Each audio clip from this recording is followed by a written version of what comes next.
48 ঘন্টা নয়, ওই খুনিদের 24 ঘন্টার মধ্যে গ্রেফতার করতে হবে।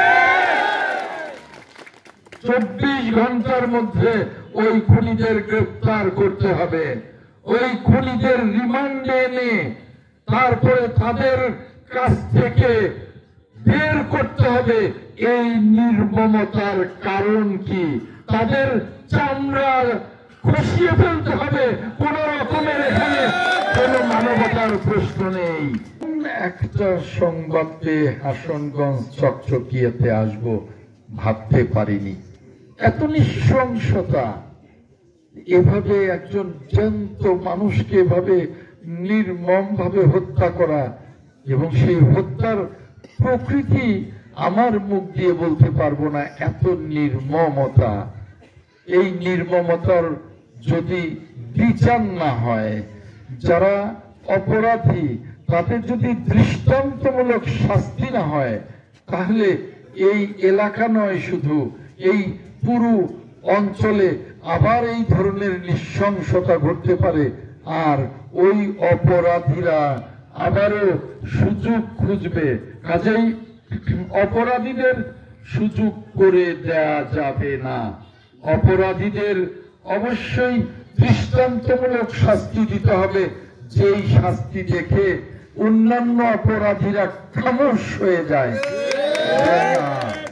এই ধরনের নৃশংস না, কোন ধরনের অপরাধ করা যাবে না। এই হাসনগঞ্জ চকচকিয়া সহ পুরো সখীপুর এলাকার শান্তি চাই। যে কারণে আমি 5ই আগস্টের পরে অনেক মামলা হওয়া সত্ত্বেও আমি চেষ্টা করেছি কেউ যেন হয়রানির শিকার না হয়। আমার আগে একজন বক্তা বলে গেছেন যে 48 ঘন্টার মধ্যে আব্দুল সালামের যারা নৃশংস হত্যাকাণ্ডের খুনি তাদেরকে গ্রেফতার করতে হবে। আমি বলবো, এখান থেকে আমি এই মানববন্ধন কর্মসূচিতে আপনাদের সাথে একাত্মতা ঘোষণা করব, আপনাদের সাথে কথা বলবো। সেজন্যে আমি ঢাকা থেকে অত্যন্ত ঝুঁকি নিয়ে প্রচন্ড প্রবল বেগে এখানে ছুটে এসেছি। আমি আসতে পেরেছি, আল্লাহর কাছে শুকরিয়া আদায় করি।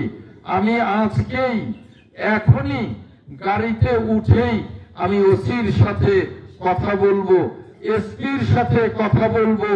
48 ঘন্টা নয়, ওই খুনিদের 24 ঘন্টার মধ্যে গ্রেফতার করতে হবে। 24 ঘন্টার মধ্যে ওই খুনিদের গ্রেফতার করতে হবে। ওই খুনিদের রিমান্ডে এনে তারপরে তাদের কাছ থেকে বের করতে হবে এই নির্মমতার কারণ কি, তাদের চামড়া খসিয়ে ফেলতে হবে। কোন রকমের এখানে কোন মানবতার প্রশ্ন নেই, বরং মানবতা হবে যদি এর ন্যায় বিচার করে খুনিদেরকে উচিত সাজা দেয়া যায়, দৃষ্টান্তমূলক সাজা দেয়া যায়, তাহলেই মানবতা প্রতিষ্ঠিত হবে।